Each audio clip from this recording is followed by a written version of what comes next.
साथ में भरण पोषण भी। 2 करोड़ है ना? नहीं, मुआवजा। नहीं नहीं नहीं, उन्होंने 2 करोड़ भरण पोषण की मांग की। 2 करोड़ मासिक भरण पोषण। और फिर मेरे प्रभु 500 करोड़ मुआवजा। करोड़ मेरे प्रभु धारा 22 के तहत मुआवजा। यातना केवल दुबई में हुई थी, भारत में कुछ नहीं हुआ। वह बहुत स्पष्ट रूप से कहती है कि उसने उसे रंगे हाथों पकड़ा था। यह पूरा मुद्दा सिर्फ उसकी बेवफाई की वजह से है और किसी कारण से नहीं। प्रतिवादी ने याचिकाकर्ता के साथ रूखा व्यवहार करना शुरू कर दिया और बिना किसी कारण के याचिकाकर्ता से झगड़ने लगी। और जब से याचिकाकर्ता ने प्रतिवादी को एक अवैध संबंध के बारे में टोक दिया जिसमें एक व्यक्ति शामिल था जिसका नाम फलां फलां है, जो यहाँ याचिकाकर्ता का करीबी मित्र है, तब से याचिकाकर्ता और प्रतिवादी के बीच हमेशा मतभेद बने रहे। उत्तर भारतीय शादियों में फर्क होता है। बारात के दौरान और शादी के समय जब दूल्हा पेटा पहनता है और दुल्हन सिर पर गहना पहनती है, ये चीज रिसेप्शन के दौरान नहीं होती। पिछली बार जो हंगामा मचाया गया था उस पर मैं आऊंगा। ये कहने की कोशिश कर रहे हैं कि वह होटल में रह रही है, शायद अस्थाई यात्री। मैं तो इसे स्वर्ग कहना चाहूंगा। बिल्कुल सही। तो रास्ते की बजाय। हाँ माय लॉर्ड, अगर उसे अपने घर में जाने की अनुमति नहीं है और उन्हें यह मजाकिया लग सकता है कि हम यह कहने की कोशिश कर रहे हैं कि वह लगातार खतरे में है, लेकिन एक व्यक्ति जिसकी संपत्ति 20,000 करोड़ है, जैसा कि मैंने आपके लॉर्डशिप से कहा था कि इतने सारे शून्य हैं जिन्हें हम गिन भी नहीं सकते, वे दुबई में बेहद शक्तिशाली हैं। यहाँ तक कि उसके द्वारा अपनी प्रारंभिक शिकायत देने के बाद भी, जिसकी पुष्टि एक व्हाट्सएप संदेश या उसके फोन पर प्राप्त एक संदेश के रूप में होती है जिसे आपके लॉर्डशिप के समक्ष प्रस्तुत किया गया है, उसे उसके बाद बहुत स्पष्ट रूप से कहा गया कि चूंकि बेंगलुरु और भारत में कई मामले लंबित हैं, तो क्यों ना आप उन्हें वहीं सुलझाएं। उसके बाद वे इसे लेने के लिए तैयार नहीं थे। माय लॉर्ड, वास्तव में मैंने देखा है कि वहां के मेट्रो स्टेशनों के नाम भी शीर्ष भारतीय बिल्डरों के नाम पर रखे गए हैं। उनके पास वहां पर्याप्त और जबरदस्त ताकत है। उनके संबंध में दुबई कांसुलेट में कई बार ऐसा हुआ है जब वे पासपोर्ट और अन्य मुद्दों को लेकर दुबई कांसुलेट गए हैं। कई बार वे वहां गए हैं, वह भी वहां गई हैं। अब वह इस बारे में अनजान है। अब वह जो करने की कोशिश कर रहे हैं वह दोनों के बीच एक खास संदेश को सामने लाना है जिसमें वह कहती हैं, हाँ, मैं शायद आपकी पत्नी न रहूं। कारण यह है कि उसने उसे बताया है कि एक प्रावधान है और मैंने उसका इस्तेमाल किया है और मैं जाकर खुद को तलाक दिला चुका हूं, ऐसा वह कहता है। तो मुझे यह मानने के लिए प्रेरित किया गया कि ऐसा कोई प्रावधान है, लेकिन बाद में जैसा कि मैंने आपके लॉर्डशिप को उन संदेशों के माध्यम से दिखाया, उसमें लिखा है कि मुझे तलाक दो, भारत आओ और उस पर हस्ताक्षर करो और फिर मैं तुम्हें दुबई का घर दूंगा। तभी उसे एहसास होता है कि वह एक जाली दस्तावेज था या झूठ था या जो भी था जिसे उसे मानने के लिए मजबूर किया गया था, और अब वह उस पर दबाव बना रहा है कि वह दुबई में उसे तलाक दे दे। यह तारीखें बहुत महत्वपूर्ण हैं। वे जो कहने की कोशिश कर रहे हैं वह यह है कि मेरी घरेलू हिंसा डीवी की शिकायत बाद में बनाई गई बात है। असल में स्थिति बिल्कुल उलट है। मैंने यह सब होने से पहले 2 कानूनी नोटिस भेजे थे। एक नवंबर 2023 में भेजा था जिसमें मैंने उनसे कहा था कि वे अपनी सभी धमकियों से बाज आएं और उनसे किसी प्रकार की आर्थिक सहायता देने के लिए भी कहा था। दूसरा, जैसे ही वह नोटिस गया उसने कोई जवाब नहीं दिया। इसके बजाय वह फोन करता है और कहता है, तुम्हारी बेटी और तुम दोनों खुद को मरा हुआ पाओगे, बेहतर होगा कि तुम मेरी बात मान लो। फिर दूसरा नोटिस भेजा गया। दूसरा नोटिस भेजे जाने के बाद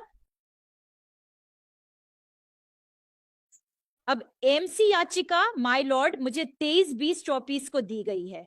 यह फैमिली कोर्ट के रिकॉर्ड में दर्ज है। 20 तारीख को मुझे नोटिस मिला। जो डीवी मैंने दायर की थी वह 7/3 को थी। तो मैंने एक डीवी दायर की। डीवी याचिका दायर करने के बाद क्या ये दायर की गई थी?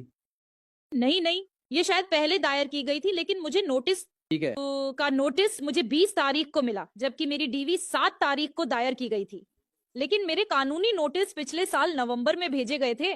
उसी दौरान इन्होंने एमसी याचिका दायर की माय लॉर्ड। तो ये बिल्कुल विपरीत है। माय लॉर्ड, क्या मैं निवेदन कर सकता हूं कि कृपया पृष्ठ सेटिसन भी देख लें उक्त रिट याचिका का, माय लॉर्ड। हाँ।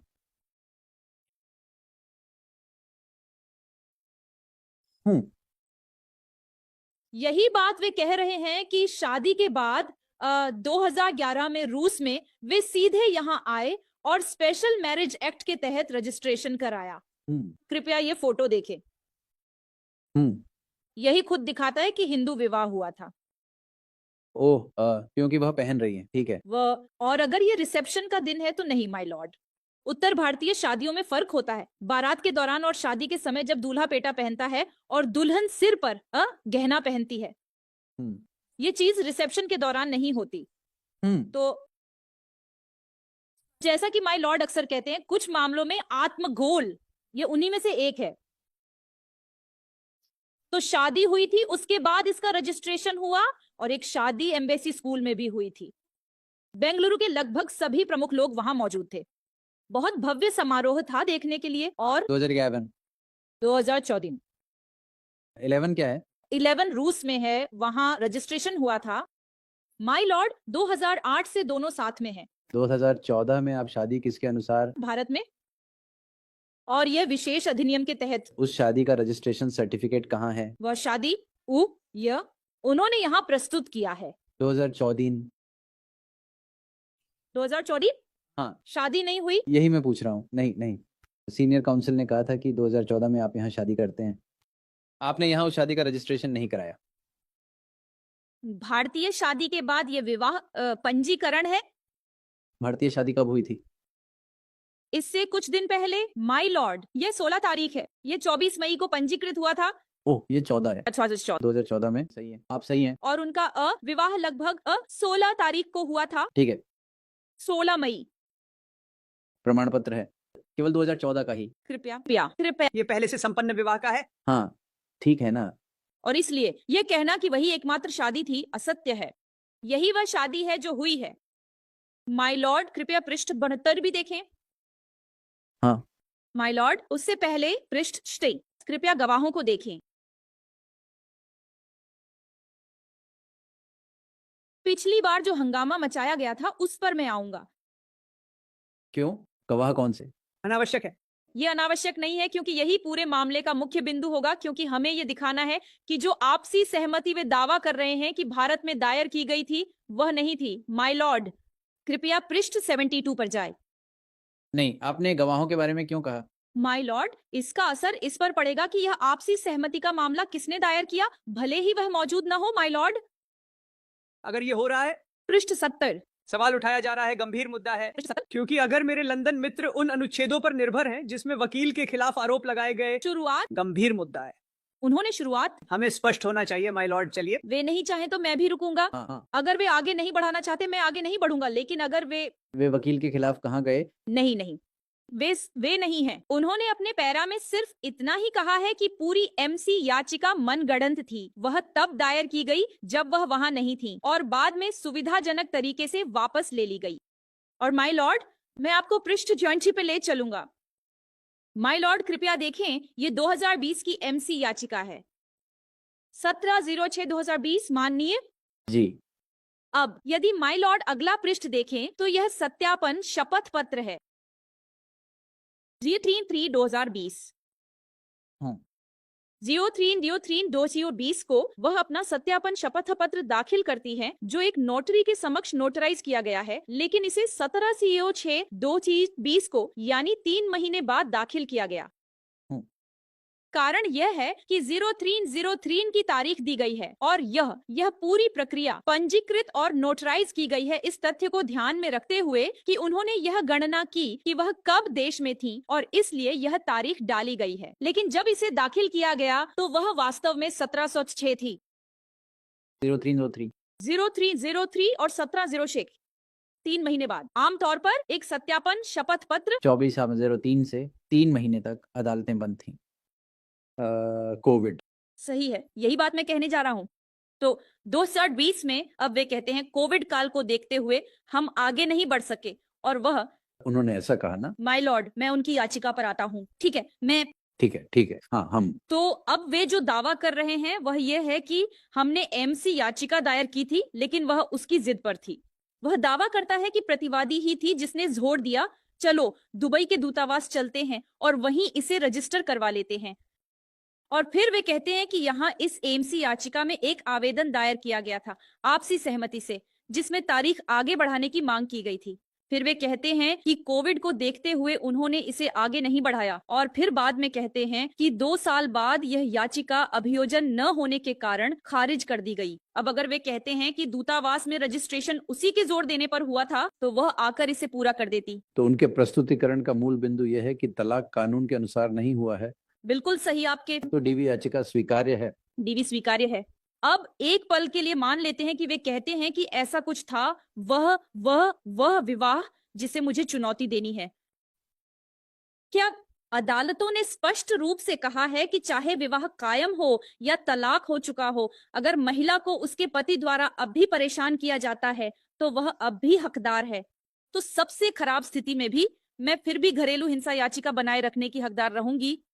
ये एक ऐसा मामला है जहां अब इन्होंने केवल उन्हीं अनुच्छेदों को पढ़ा है जिनमें कहा गया है कि यातना केवल दुबई में हुई थी, भारत में कुछ नहीं हुआ।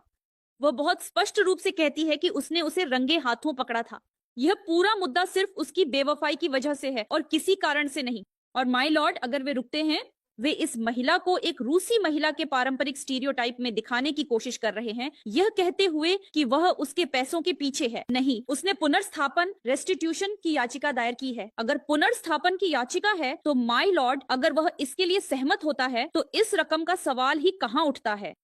मैंने इनमें से किसी भी चीज की मांग नहीं की है। हमने पुनर्स्थापन की याचिका दायर की है। अब वे कहते हैं कि पुनर्स्थापन भी बाद में सोचा गया। नहीं, उसने घरेलू हिंसा की शिकायत दर्ज कराई थी। उसने बस उससे संयम बरतने के लिए कहा है। लेकिन सभी दस्तावेजों को देखकर यह एक बहुत ही विषाक्त शादी लगती है, जो कभी ठीक है कभी खराब। कभी कभी वे बहुत अच्छा समय बिताते हैं, कभी कभी उनका समय बहुत बुरा होता है। माय लॉर्ड, क्या मैं अपनी बात रख सकता हूँ?